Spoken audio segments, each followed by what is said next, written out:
On to prestigious AISP Sivareddy International Award. Dr. P. Sivareddy, sir, was a pioneering Indian ophthalmologist, renowned especially for his contribution in establishing one of India's first eye banks, TL Kapadi Eye Banks in 1964, and for doing community work for which he was awarded with prestigious Padma Shri and Padma Bhushan. This year, AIS is very proud and honored to bestow this award on none other than Dr. Lalit Verma sir, who is also the president of the current very successful APAO conference. Please give him a huge round of applause for the success of this meeting as well. And we look forward to hearing from you, sir. Thank you so much. Thank you, Kankaria, for this is actually a team effort. I am just happening to be president, but anybody, I think all the team members are responsible.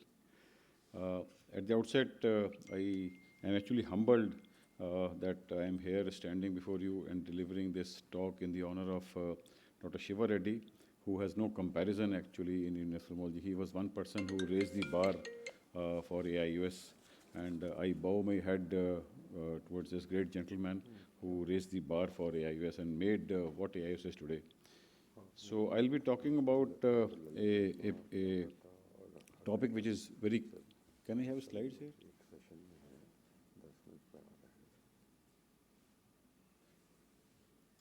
I'll be talking about a subject which is very close to my heart and have been, probing into it through various theses. And when I was in RP Center, more than 12 theses we did. End-off is a disaster. Whether you are doing a premium IOL or any other surgeries, is a disaster nobody wants to see. And it's most common after intraocular surgery. I'll be primarily talking about post-operative. This is what all of us promise. Next day walk in and walk out kind of surgery. No follow-up surgery, a lot of people advocate. So we promise 6/6 vision, you can join back duties, play golf. But this is what sometimes can happen, especially to an operating surgeon. You see, people who don't operate in any way, they have a very good life. But people who operate, they sometimes may get a smile, reverse kind of smile, and they are sad. And in fact, my family will also come to know that today mood is not good because I have seen end-off, or one of my patients has it. Incidence has gone down, but believe me, one case is very, very stressful for me, or for anybody in fact. If series occurs, you go mad actually, and sometimes you want to quit or close down your OT. So why I say it's a disaster? Because time is of essence if you don't manage in time and not properly. You see, when we were growing up, people used to give subconj injections and drops. And if you don't manage properly and appropriately, the end result is this. The end result is phthisis bulbi, and which nobody, and you can be dragged to consumer courts, and so many court cases in this country go on. So how to save these eyes and how to bring the smile back on the face of patient as well as for your own smile. So obviously everywhere prevention is the first. In case you can prevent, well and good. In case not, in case you are unfortunate, then treat. And for treatment, what is important is early diagnosis and prompt treatment, whether it is Saturday, Sunday, whether I am standing here, you have to leave a conference sometimes and go. So that's the essence. So prevention, a lot of things have been talked about pre-operatively, all of us practice that. But per-operatively, apart from betadine and surgical drapes to isolate lashes, it's the good wound construction that is of paramount importance. Because you see all these microorganisms have ingress primarily because of faulty wounds. So never hesitate to put a suture if your wound is not good. And always you have to press and see there's no leakage there. So never have your ego come in between that I have promised no suture surgery if the wound is faulty. The role of intracameral antibiotics, David Chang is here, who is one of the proponents, and a lot of work was done by Arvind Eye Hospital, and where, in fact, David Chang put up on the American Academy website and quoted Arvind Hospital the role of moxifloxacin. And it is now an established kind of procedure after. In fact, a lot of us practice that. If not, if it has still occurred, then we have to believe in treatment. And out of the treatment modalities, we have intravitreal antibiotics, which I think are the mainstay of treatment. They are the initial management, and every ophthalmologist should learn the art and science of giving intravitreal antibiotics and not fool yourself or the patient by giving some intravenous antibiotics or topical antibiotics.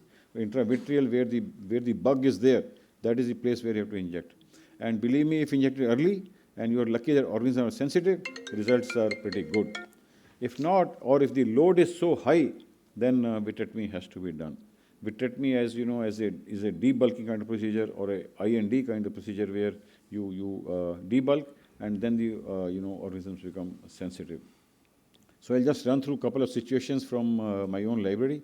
This was one patient who had good glow but more than usual reaction, as you see on the left side here. So in such situations where you are not sure, this chart generally helps you out, which differentiates TAS or the toxic anterior segment syndrome with infection. The key features are lid swelling and chemosis generally does not occur in TAS. Corneal edema is localized in end of, whereas in TAS it is limbus to limbus. And IOP generally is not high in infectious, whereas it may be low in infectious endophthalmitis. But in TAS it can be high to the tune of 40-50 also. And cultures, whenever if they are positive, because cultures, although it is mandated from medical legal point of view also, but culture can be negative in even infectious endophthalmitis. Culture positivity depends on the lab and how you have transported these samples. So what should be initial management when the telltale signs are shifting towards TAS? You load this patient with steroids. Load them with steroids, but caveat here is to follow up closely. Follow up closely, maybe twice a day or once a day, till the time patient either tilts towards infection or he recovers. So this is one patient which I showed, good glow AC reaction and no hypopyon, but so I gave him steroids, followed up very closely, in fact made him sit in the OPD, saw him in the evening, he started improving, smile came back on his face, and after a couple of weeks, he recovered good vision.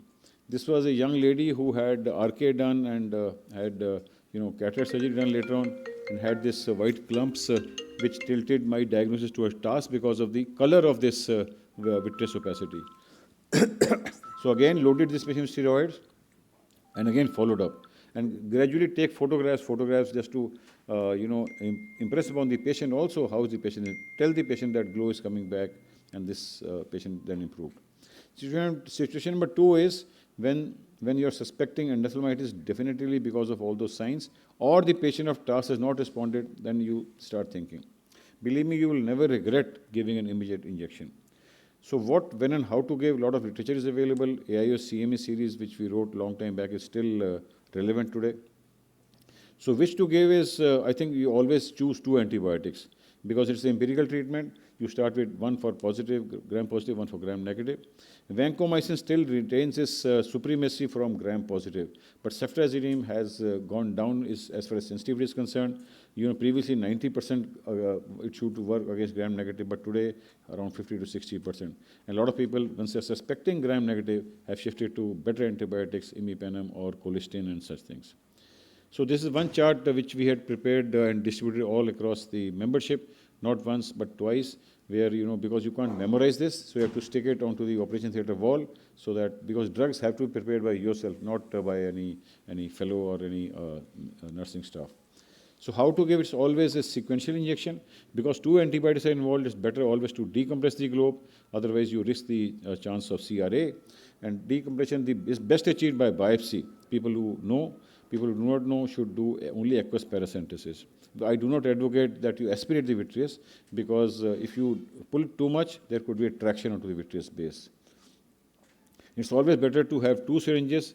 Sequential injection is always better, never mix up, because mixing up may lower the concentration, available concentration in the vitreous cavity. And we do not forget the teaching which corneal colleagues taught us, that load this patient with early antibiotics. I prefer ciproflox or concentrated cefazolin and concentrated tobacin, which everybody should know how to prepare, and then atropine. I normally add steroids a couple of days later. So, and not to forget how to judge this patient's response. Any worsening calls for preparation for vitrectomy. This one patient who was very lucky, 70-year-old gentleman, intraoral vanco and Kefta given, after 3 weeks gained good vision. Third situation is patient does not respond, because every patient may not be as lucky. Or fourth situation is when the load is so high and it is so bad. This was one-eyed patient. So such situations you have to start counseling them for vitrectomy. And vitrectomy, whenever we do not do a half-hearted job. We do a radical vitrectomy and complete vitrectomy. And before we take up the patient with vitrectomy, it's always wise to, clear up the anterior chamber. Otherwise, you can't see the vitreous cavity and you may end up doing incomplete job or a messy job. And the best way is to, take the AC cannula and have a bent needle and remove this fibrin. And after this has been done, then enter the vitreous cavity and do a definitive job. Then you can see a good glow also. In situation like this, when AC is not formed or not very good, filled up with exudates, what we normally do is that take a 6 mm cannula, which may not be easily available, and then enter the vitreous cavity through the pars plana. Enter the anterior chamber through pars plana. From the pars plana, make a hole in the iris, then remove this muck from the anterior chamber, and then after that, enter the vitreous cavity, do a depression vitrectomy, and remove all the exudates. IUL removal is controversial, but only in very severe patients or suspected P. acne or recurrent or fungal, we end up removing the IUL. This was one lady who already had injections given, had a corneal abscess also, and ultimately recovered after radical vitrectomy to 6/24. So I'll just skip this video for want of time. Fungal endophthalmitis may be a primary diagnosis, or because of the failure of the initial intravitreal treatment, this may be, or voriconazole, or they have come up, but a lot of these patients require vitreous surgery. So I'll just skip time because of lackage of time. P. acne, also a couple of examples of good response to vitrectomy. Cornea, if gets involved, believe me, you have to take help from corneal colleague where, they remove the button and then you put a keratoprosthesis, temporary K-Pro, and then do a vitrectomy, and then later on grafting is to be done. Last situation, which is very, very tricky and very emotional, how to talk to the patient and relatives and media, because media is sitting right on your head to publish, and this may mar your practice also. So, but if you have documented, believe me, no court of law can punish you. So these are how to break the bad news. New antimicrobials are coming up, a lot of them.